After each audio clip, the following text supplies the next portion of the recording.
Hello and welcome to Mind Shifters Radio. I'm Tim Hayes. I'm your host for the first hour, and today is Tuesday, June 29th, 2021.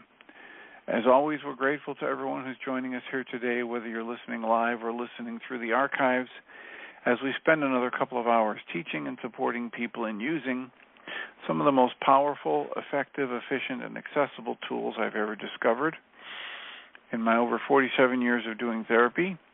And these tools are gratefully available absolutely free through the tireless efforts of Dr. Michael and Jeannie Ryce at the website, whyagain.org. If you go to that website and click on the Start Here link in the upper left-hand corner, it'll take you to a page where you can download and read Chapter 24 of Dr. Michael Ryce's book. His book is titled, Why Is This Happening to Me Again? That chapter of that book provides a narrative description of the primary tool in this work. That tool is called the Reality Management Worksheet, sometimes called the Reality Management Wake-Up Sheet. It's a tool I've been using to great effect in the past 17-plus years to improve the quality of my life and relationships and to effectively turn any negative emotional state I experience into part of the infallible guidance system that we've all been gifted. You can also download the actual worksheet itself. It's a simple PDF file. Click on it, download it, print it off, and use it as often as you'd like. You can also go to your app store and type in the three words Heartland Aramaic Forgiveness and get access to a completely free and private app that contains the Reality Management Worksheet, an abbreviated version of that worksheet process, and a copy of the Drag-On-Klingon game, which is a wonderful way to introduce these tools to even younger audiences. You can also download a host of audio files of shows just like this one where people have been stepped through that worksheet process and or given testimonials about how the application of that tool in their life has benefited them. And when you do that, we hope you'll do that soon and often, then give us a call if you have a comment or a question at 563-999-3581, or send us an email, Jeannie, Jeanie, at yagain.org, or TJH at mindshiftersacademy-academy.org. And we will do our best to answer the emails on air and or open discussion about any questions you might want to raise if you call live. We've also been working through the Course in Miracles lessons this year. Today is the 180th day of the year. Course in Miracles Workbook Lesson 180 is continuing a review. The Creator is but love, and therefore so am I. Review of Lesson 169 reads, By grace I live, by grace I am released. And review of Lesson 170 reads, There is no cruelty in the Creator and none in me. The Creator is but love, and therefore so am I. We're also doing Pam Grout's book, A Course in Miracles Experiment. Her Lesson 180 is titled, Only Good, Only Good. She quotes Susan Griffin, who says, Despair is not only self-defeating, it is unrealistic. Pam writes, The dude is but love, and therefore so am I. By grace I live, by grace I am released. Only good can come to me. Pam writes again, The running thread of A Course in Miracles is the radical idea that I am freed from past ideas. Once I drop all the rules, ideas, evidence, and grievances around which I have formed my life, only good can come to me. That's an affirmation worth running in a loop. Only good can come to me. Only good, only good, only good. So the Creator is but love, and therefore so am I, and that is our lesson for today, and we have plenty of time to talk, 53 minutes or so. Our call-in number again is 563-999-3581. Today is a Tuesday, so we have support group that's going to happen tonight from 6:30 to 9 p.m. Central Time. We'd be happy to have you join us or pass the information along to somebody that you think would benefit from joining us. All the information needed to join us is at mindshiftersacademy.org website, and it's on two separate pages, one for the Tuesday login information and one for the Thursday login information. And if you would like to join us, it's free. If you'd like to pass that information on to somebody else, it'll also be free for them. And while we are capable of accepting donations for those who want to, we have foregone any requirement for money to participate ever since actually, truth be told, even before the coronavirus restrictions hit, but certainly we've maintained it through that. And we have plenty of time to talk. What's on your mind? What's your comment or question? The kind of thing that's on my mind today is the mirror effect in relationships. The mirror effect in relationships is also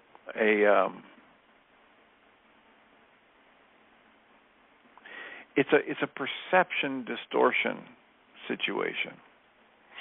The mirror theory is a book that came into my life at a critical time when I was trying to recover from a divorce I didn't want a lot of years ago, and it was just the perfect thing. It was a bizarre premise in the book, and if the book hadn't been recommended to me by somebody that I highly respected, I never would have gotten past the opening premise. And the dynamic in the book is that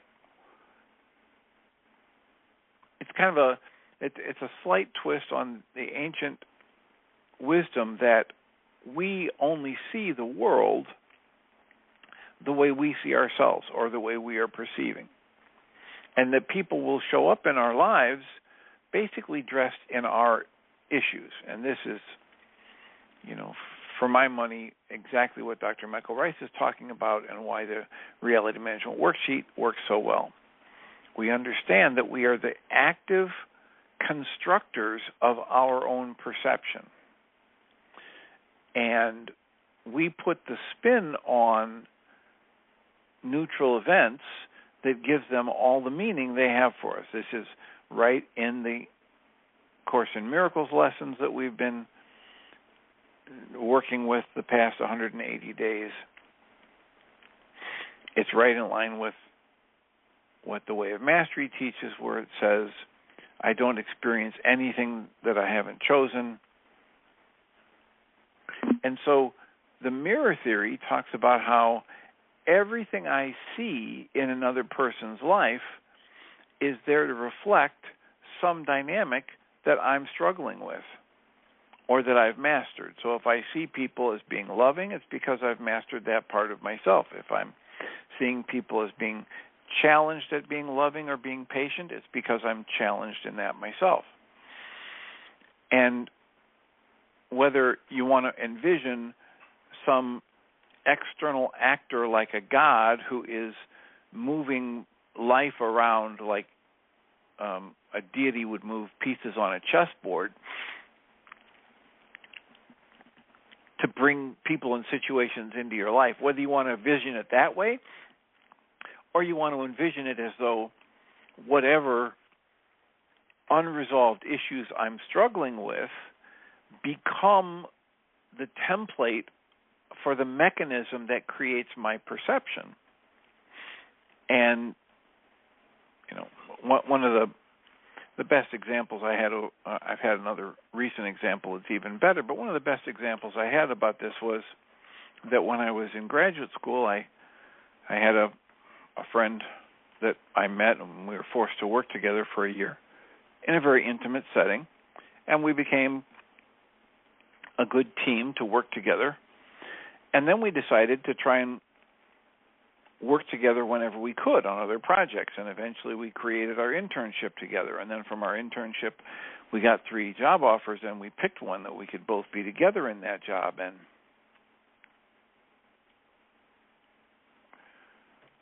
so eventually, about 3 years into working together, this wonderful relationship was running into coral reefs and rocks. It was a very, very rough time. And so rather than just completely run away from it, we said, well, you come up with your list of what you think is the problem, and I'll come up with my list, and we'll have a meeting where it's just the two of us, and we're not going to have other people involved, and we're not going to get distracted by the phone, and we'll devote an hour to this meeting. And we sat down, and I said to her, she was 9 or 10 years older than me, and I was being a gentleman. I said, you can go ahead first, And so she starts reading from her list bullet points about phone calls that were missed or private meetings where one or the other of us invited somebody without asking the other person, or, changing dates of important meetings without concern for the other. And as she was reading down her list, I just started laughing, and she got furious. And I said, there's no reason to be furious. I'm only laughing because point for point, what she was saying, she experienced that I had done in blowing off meetings and inviting people to private meetings without asking. They were point for point, the same things my perception showed me that she was doing.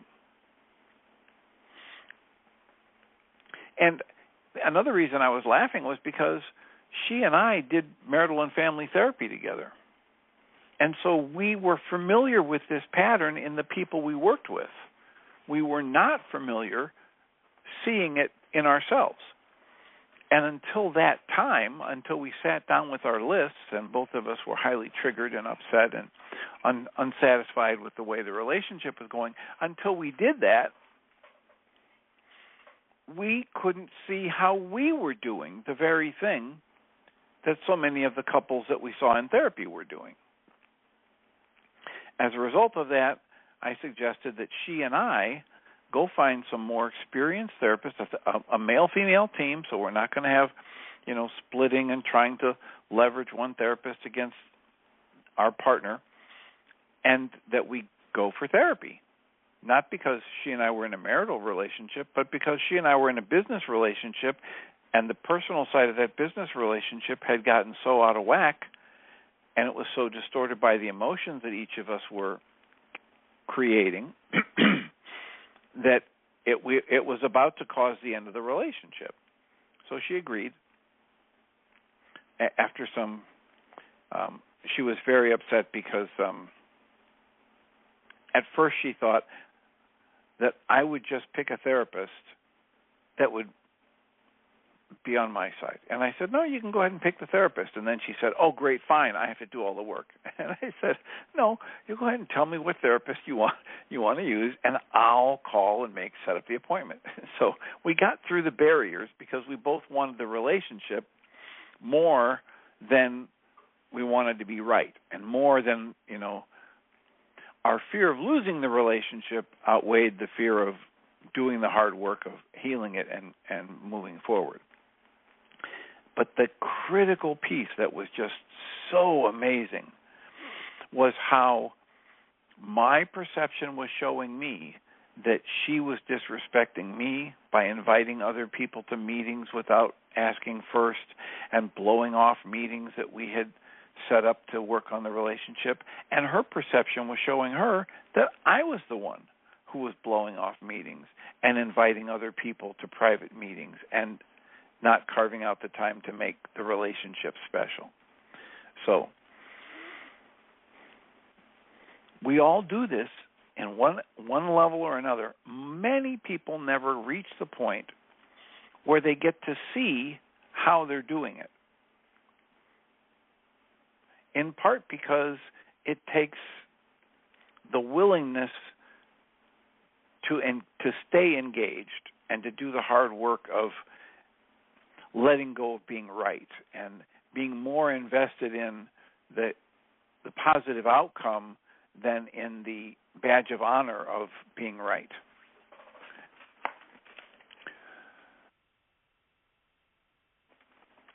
But the really amazing part when we can stop and look at it is how powerfully our perception distorts actuality.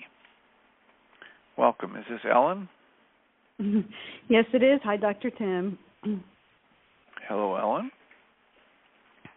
So it's very interesting that you're talking about this today because I was looking at the exact same thing with myself this morning.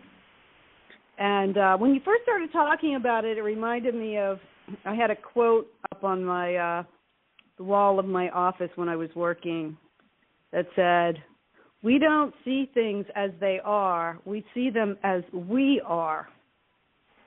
And I always wanted to change that, though, and change it to, we see them as we think we are, not as we actually are. But it's so true.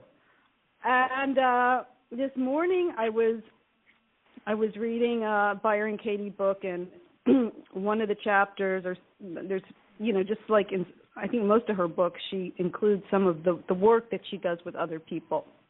Line for line, she takes them through the 4 questions. The transcript and of the session. Exactly. And so I was reading one of those this morning, and it was with a man who was very upset with his mother. And I thought, oh, perfect, because I always had issues with my own mother.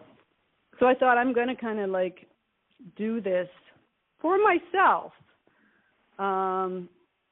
as I'm reading, his issues. And she had even said that it doesn't matter if the person that you're upset with is even still here. They could have made their transition. It doesn't matter. The only thing that matters is if there's any unforgiveness, any bad feelings at all about your relationship with them still remaining. So, yeah, it became so clear to me that when I did this with my mother that exactly what I always wanted from her was what she would, when I would go to visit her, she would not be interested in what I had to say. Like, if I ever wanted to say, she always wanted to put down people that she didn't agree with. And I just would, refused to listen to it because it would always make me feel bad. And I just didn't want to hear that sort of thing. And so I would try and change the subject to something that I did want to talk about. And then she would just get busy with, she would just stand up and she would walk away and she would start doing something else in her apartment, and I'd be like, wow, I guess she isn't interested in hearing me. But I didn't see that, well, I wasn't interested in hearing her. It's like, oh, wow. I didn't really see it that way. And what came out in in reading the transcript with Byron Katie was that, this guy was upset because he was gay and his mother didn't believe in that, and didn't think he really was gay and he just needed a cure and all this. And, in the end, he realized that in her world, being gay is not okay. And in his world, it's perfectly fine. What he realized was that he had been judging himself, that it wasn't okay, but blaming her. And she got him to see that she can have her world where that's not okay, and he can have his world where it's perfectly okay, and they can still have a relationship. They can share their worlds without getting in conflict. And I thought that was really, really beautiful, that just because someone doesn't agree with you doesn't mean that they can't even be in your life. He hadn't spoken to his mother in 12 years. And he saw that all the ways that he thought she was treating him, he was actually treating her that way, and not only her but himself that way, being extremely judgmental. And so I just thought it was interesting that you happened to be talking about this today when I just had this whole experience with it. And then after I did that with my own mother, then I thought, okay, so what else is bothering me? And it was like I had this thing with my cat this morning. And so I did it with my cat, and I was like, oh, my God. It's the exact same thing. Like, he is just doing everything he can to get my attention, and it was bothering me. And I realized that, see, even if someone, doesn't matter. I mean, my main person was my mother, right, that I had this issue with. Now she's gone. Well, now my cat showed up to take her place and show me the same thing. And it's always like that, like, because you need to see it. You need to see it. And it's just beautiful the way that it works. Well, and another way to look at that is that it isn't even the other person showing up and doing something. It's the way you are manifesting your own perception of them that creates it. Something similar happened yesterday on the internet show, and I said something, and Susan Bingham thought, oh, see, I'm right. The world is a scary place. But what I had said was something more like, I'll never run out of things that I can interpret as scary. It doesn't mean that they're actually scary, right? It doesn't mean that your cat is actually doing anything to irritate you, or anything essentially to get your attention. But if you have a set of issues around not wanting people to bother you and try to get your attention, you can create a perception that the cup holder in your car is bothering you because it wants your attention or because it keeps having a problem.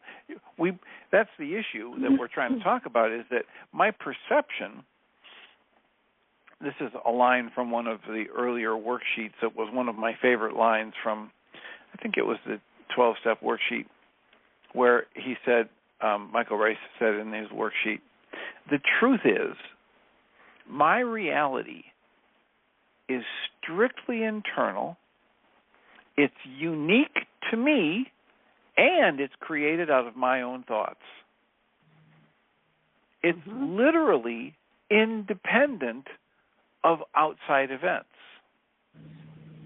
So if I have an issue that I'm unhappy with and I need to do work around resolving an issue where I think people shouldn't bother me and push for my attention when I want to be left alone, I will create the perception that someone, something, some situation is demanding my attention when I deserve to be left alone, so that I can deal with that disruption in my own energy system, whether it's traumatic energy or a false belief about myself or whatever it might be.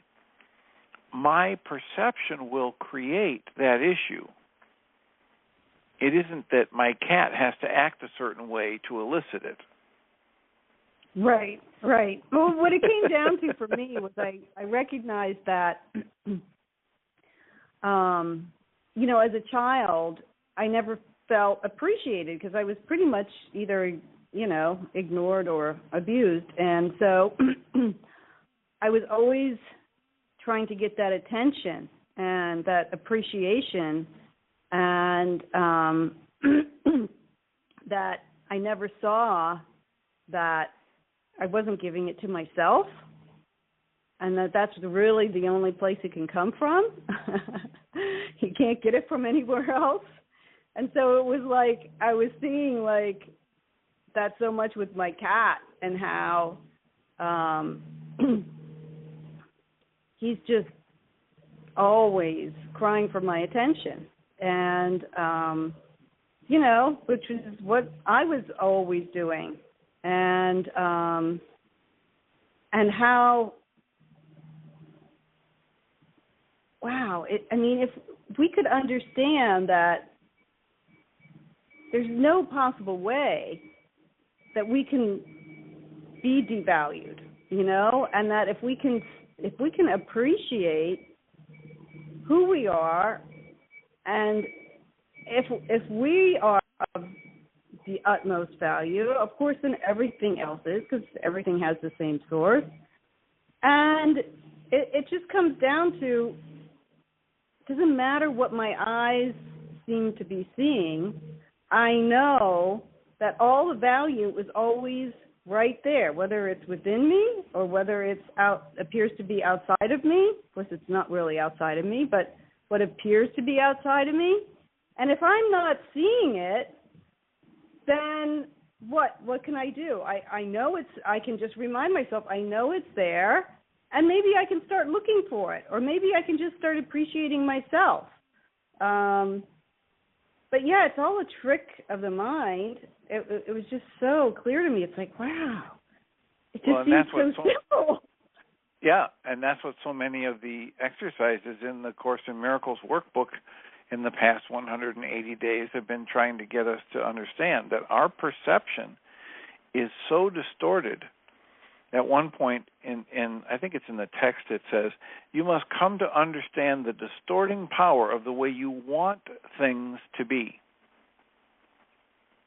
And we don't understand that distorting power. We don't understand how often our perception is driven by the goals we're holding, either those that are getting met or not getting met, and that it's literally creating what we see, hear, and feel.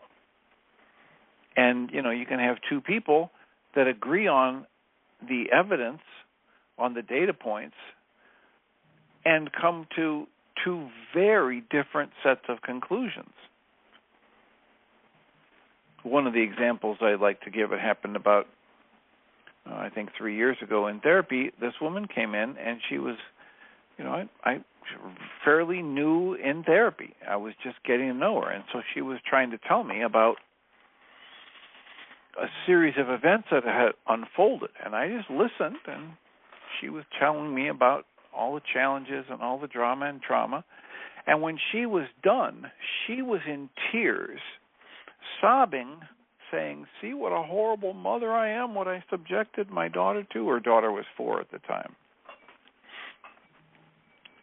And I was sitting there thinking, oh my gosh, I'm sitting with the world's best mother. And the only data points we had were the ones that she was presenting, because I didn't know her prior to this. Mm-hmm. So, it is only, always, and forever the case that we are creating our perception. And whenever we're holding on to the idea that we're correct in our perception, and we have any negative emotion going in our mind-body energy system, we could choose, it would be most productive for us to choose to realize that that's our alarm system trying to wake me up to the fact that, hey, Tim, your perception is off the mark.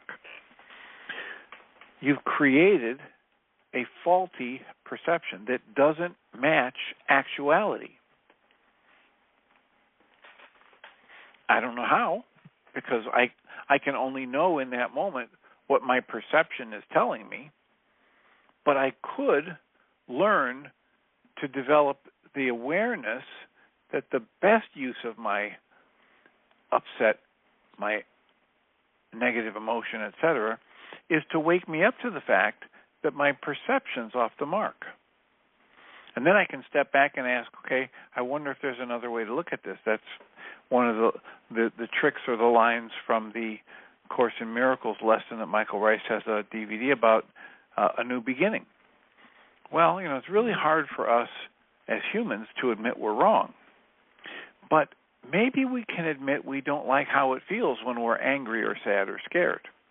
And so that's what that lesson would call us to do. Just admit that you don't like how it feels. And once you admit you don't like how you feel when you're angry or sad or scared, then you might be willing to move to the next level to say, I wonder if there's a different way I could view this situation.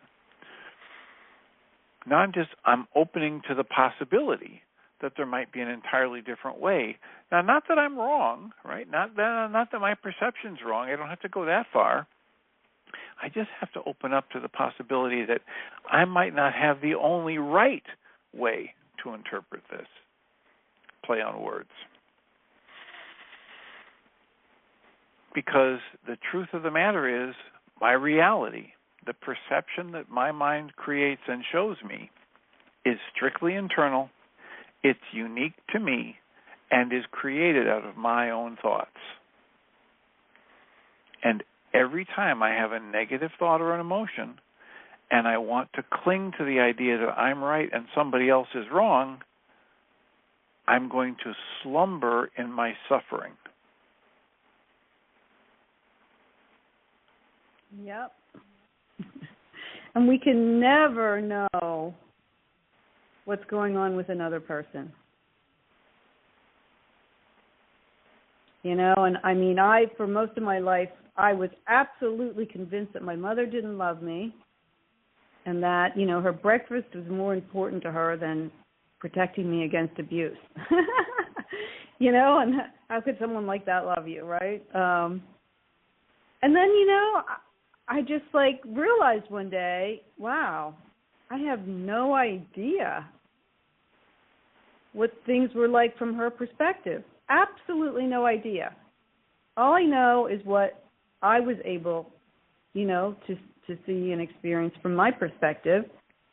And, you know, I found out all these things, you know, and then even things that I didn't really find out, but all of a sudden I was like, well, you know, her marriage was failing. Maybe, you know, and then just hearing Susan yesterday on the call talk about how she felt like she neglected her daughter for a period of time when other things were going on, and she was really distracted because of that. And I was like, oh, yeah, well, that's exactly what was going on with my mother. She was so distracted by other things that were going on in her life, and I took it personally. I took it that it was all about me, and it was proof that she didn't love me. It was so ridiculous, you know? And but one thing I found is that every time I seem to have an issue with someone, if I will, you know, get myself into a good space and then just sit down, even if I don't know the person, if I will just, in a pretend sort of way, put myself in their shoes. Now I'm inside them. What is going on? And I've had almost miraculous, suddenly I know exactly what was going on with that person, even though I can't really, I don't know, maybe there's just a connection that's made, and suddenly I do know. Whereas before I was so convinced that there was a problem with them that I wasn't even open, that no, there's something, again, not anything personal towards me, just something else that's going on in their life that I know nothing about. And every time I've been willing to do that, I have gotten miraculous results. Yeah, one of the good tools is to take the very worksheet that we use for ourselves and imagine that we're filling it out for the other person in whatever situation we found upsetting or that we think was causing our upset, whether it was me interacting with my father when I was 9 years old or me interacting with somebody when I was in graduate school. If I take the time to do my worksheets on my side of the equation and then I pull out some blank worksheets and I fill them out as though I were in the other person's situation, and I just imagine what goals they might have been holding that either the situation or I were not able to meet. And I imagine, you know, what my mind is telling me about their emotion at the time. And then I cancel the thought, cancel the goal, and ask to be shown. It's amazing the insights I can get, because the truth of the matter is we're all the same. Right. The truth of the matter is there's far more similarity between us than any differences. Yes. I always end up recognizing myself in the other person every time I've done that. And I go, oh, that's what it's about.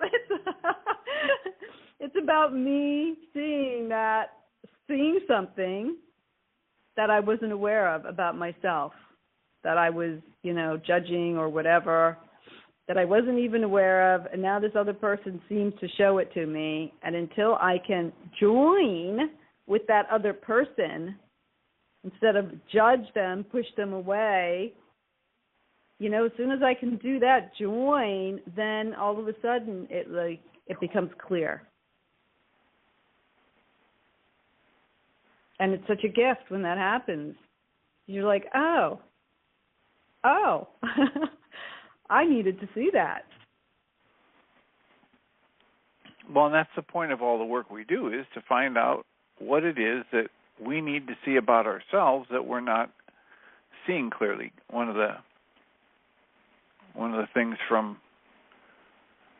Guy Finley's work is you could choose to view any situation in your life that you don't like from the lens that says, this is life asking you, hey, Tim, would you like to see what's keeping you from knowing me and loving me better? Every situation I don't like could be viewed through that lens to good effect. Mm. It's only those things that I have yet to see about myself that are in any way capable of causing pain in my life. Yeah, that's just a huge insight.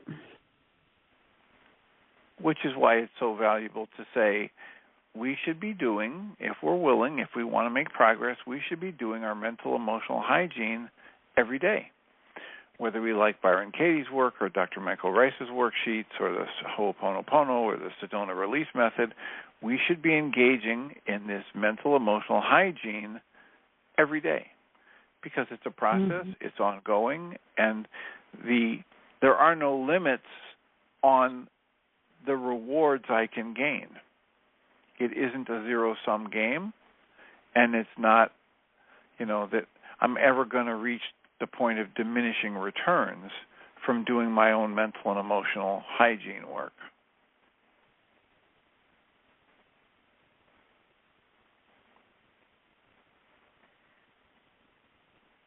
So yeah, it depends on how much we want. There's no such thing as bad self-knowledge. Yep. Say that again. It depends on how much what?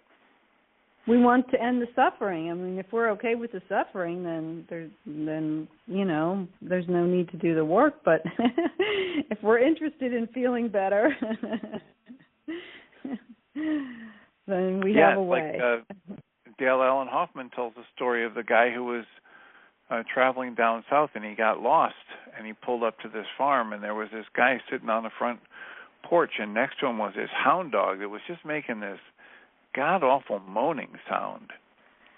And after he asked for directions, he asked the man, hey, what's wrong with your dog? And the man said, nothing, he's just laying on a nail. And the man said, well, why doesn't he move? And the man says, well, he doesn't hurt him that much yet.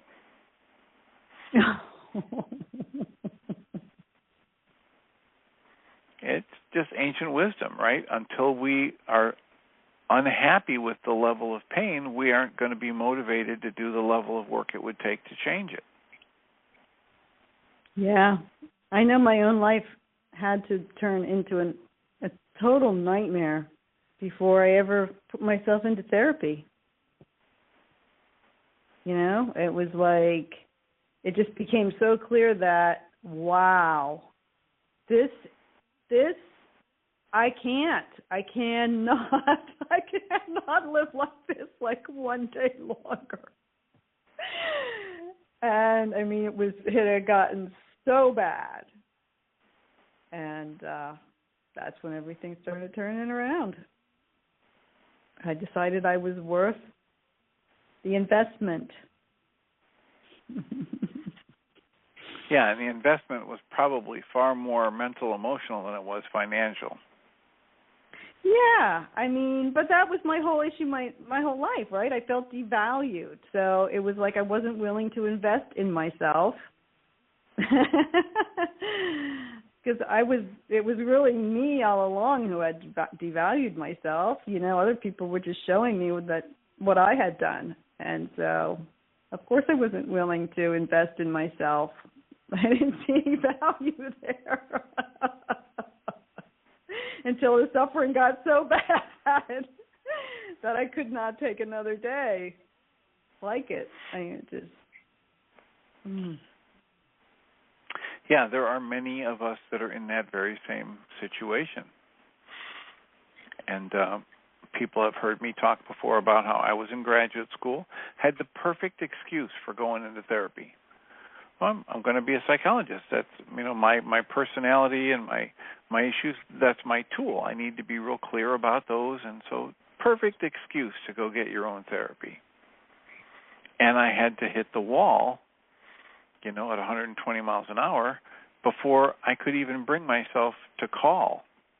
And when I did, it was still, even though I had the perfect excuse, and even though clearly something had to change, or I wasn't going to be able to, continue life or be a success in grad school or whatever, it was still, at that point in my life, one of the hardest things I'd ever done was to call for help.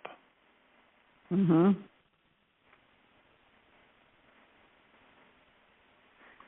And years later, I discovered why. Because the actual ego was the only thing that was being challenged.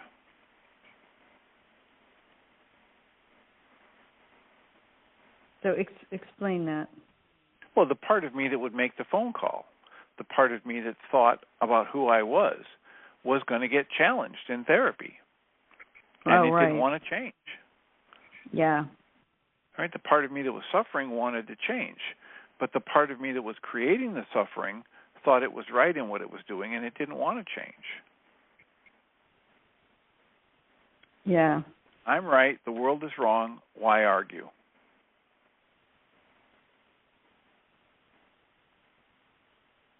Yeah, because even though I always thought there was something wrong with me, like to admit that to another person would have been, just by the way I grew up, would have been the worst thing I could do, So I can't reach out for help, because if I reach out for help, I'm admitting that things aren't okay.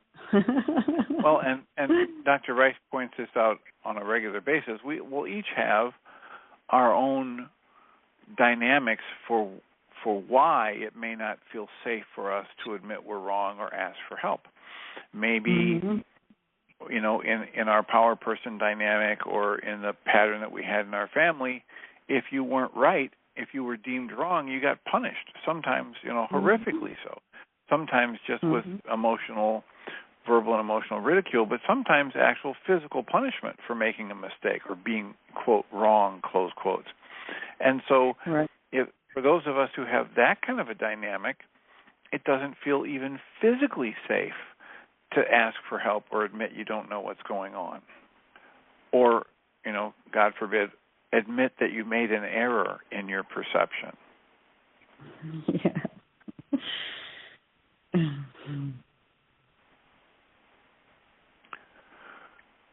So, each of us will have different core dynamics for why that's so, but it remains one of the more powerful driving forces in us humans that keeps us from asking for help or admitting we're wrong or getting therapy or whatever you want to call it.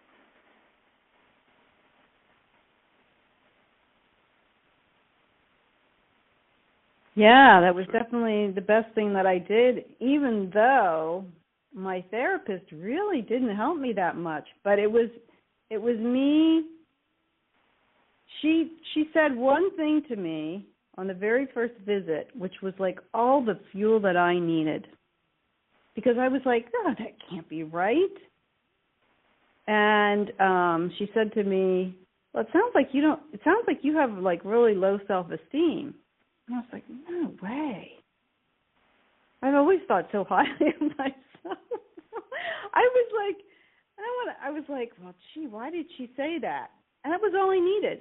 I went on an amazing journey, inner journey, because I realized that night that all my life I had covered over the fact that I did have very low self-esteem. I didn't even know it.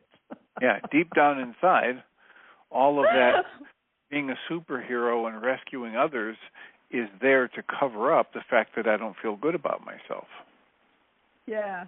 And it's just like when I realized that that was all. I mean, it was like I was like on the road to recovery because I thought, wow, if I could have convinced myself of that all my life and didn't even doubt it, like, wow, that blew my mind.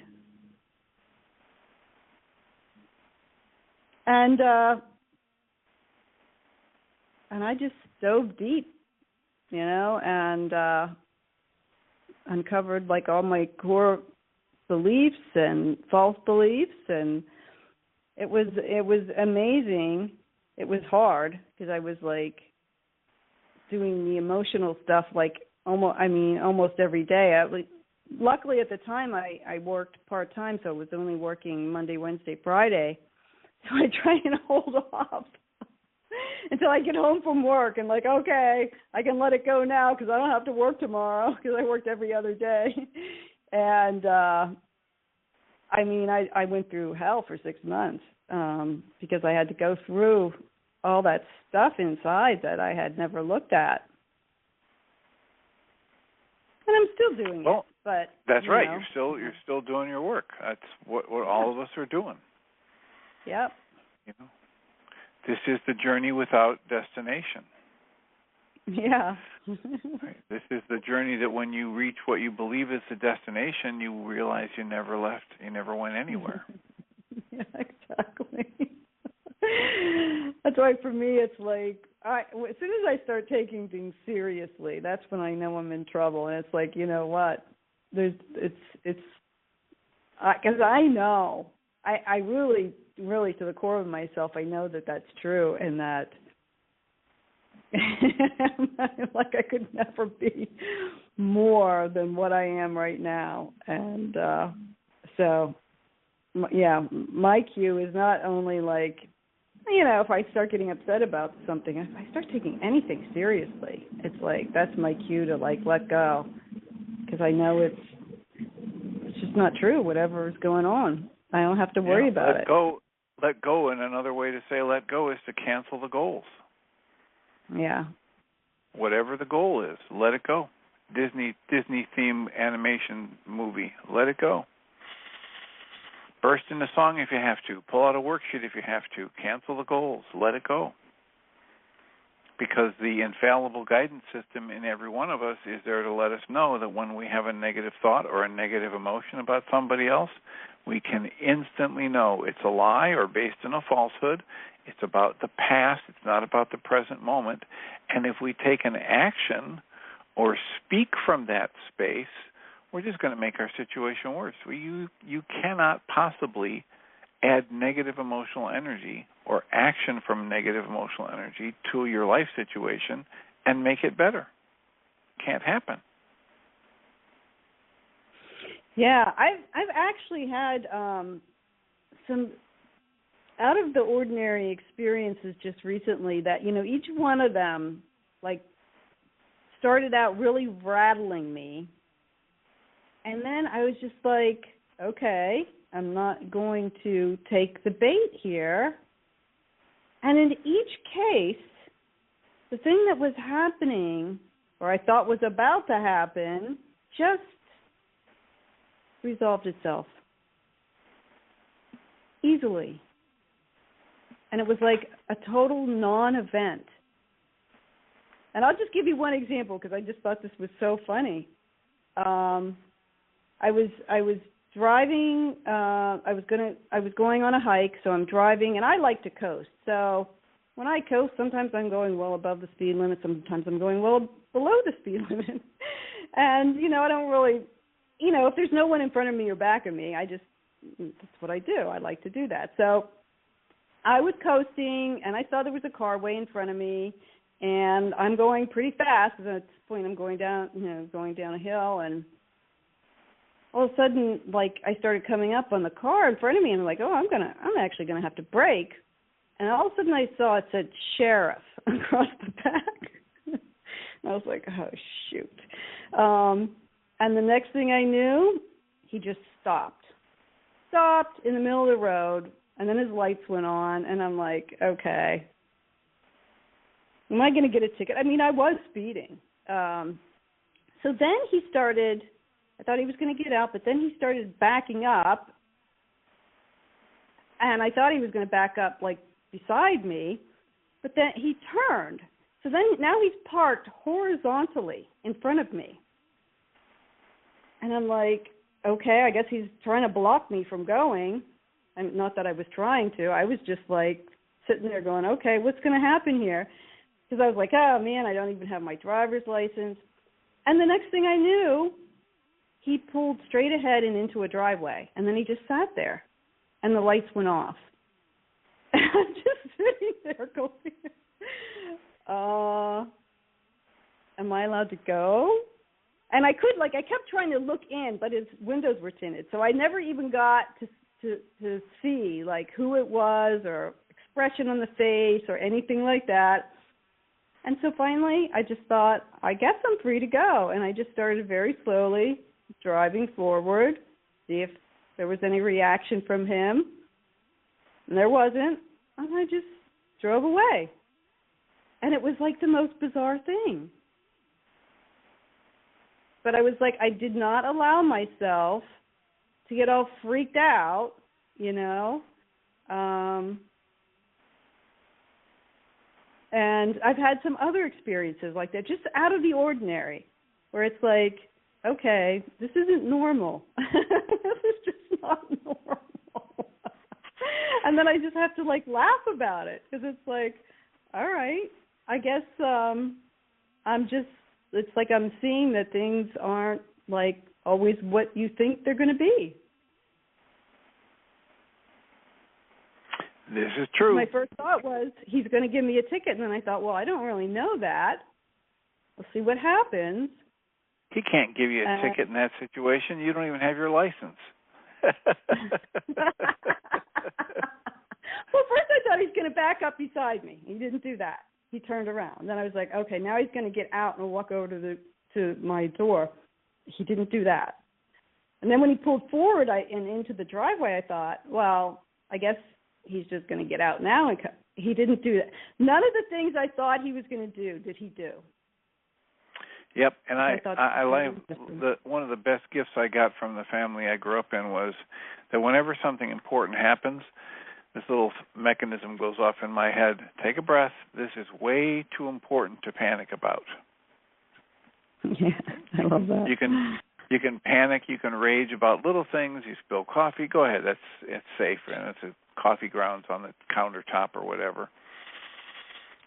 But if it's important, it's way too important to panic about.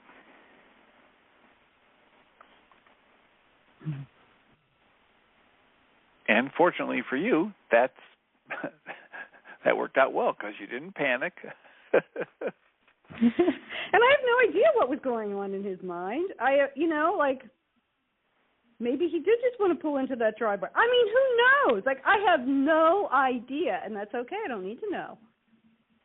All I know is that it was out of the ordinary. I remained calm. And it worked out. And it worked out great. I mean, yeah. It just kind of went away without, like I said, it just kind of turned into a non-event. Well, and so many of the things that happen around us would turn out better, even if they wouldn't completely go away. They would turn out better if we didn't have a negative reaction and act from the negative reaction. Yeah. I mean, that's why the Course in Miracles keeps trying to let us know that when we get defensive, we create the attack. Yeah. Because we're creating our perception. Our perception is not recording reality. Our perception is constructing reality. And once you wake up to that, once you recognize that, then you can ask yourself, okay, what kind of a reality would I like to construct here? What kind of an experience would I like to have? Am I willing to wake up and admit I don't like the emotion of anger. I don't like the emotion of fear or sadness. That's that New Beginnings Course in Miracles lesson with Dr. Ryce. It says, hey, at least I can recognize I don't like how I'm feeling. I can admit that. If I get that far, then I can say, well, I hope there's another way to look at this situation. I don't have to start by saying I'm wrong, I screwed up. I can just say, I understand that I prefer a different sensation emotionally or a different outcome. And then I can ask, I wonder if there's a different way to look at this situation, to perceive it, to construct a picture in my mind from the very same data points. Right? Remember that story from earlier? This woman was telling me about her life at a time when I wasn't even there. And when she was done, her conclusion was she was this horrible mother, and my conclusion was I'm sitting with one of the best mothers on the planet. Right.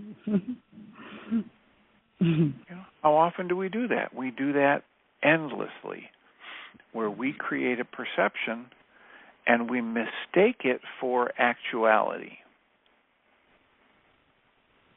And then we want to argue for how we're right and the flow of the world is wrong. Yeah. Yeah, and I realize now that in that moment, in this experience I just relayed, I never had the thought, wow, I just really screwed up. I never, it was like, oh, shoot, I was speeding. But, I was in a situation where, no one was around me until I, started coming up on him. But I realized that I really didn't make it about that I was, that there was something wrong with me, It's like, well, I was speeding, and if he gives me a ticket, he gives me a ticket. But that doesn't say anything about who I am. Good point. and that of course would save you from going off the deep end emotionally too much. So yeah. So I realize we've made it to the end of our hour. Thank you so much for the comments and questions, and I'll look forward to the next time you choose to share. Okay, great. Thank you, Dr. Tim. Blessings. All right, take care. So I'll remind us all that we come from love. We're made of this stuff we call love. We actually are love, and everything else is false. Welcome, Jeannie Ryce. Thank you, Dr. Tim. Appreciate you. Good conversation. Thanks. Have a great show. Thank you.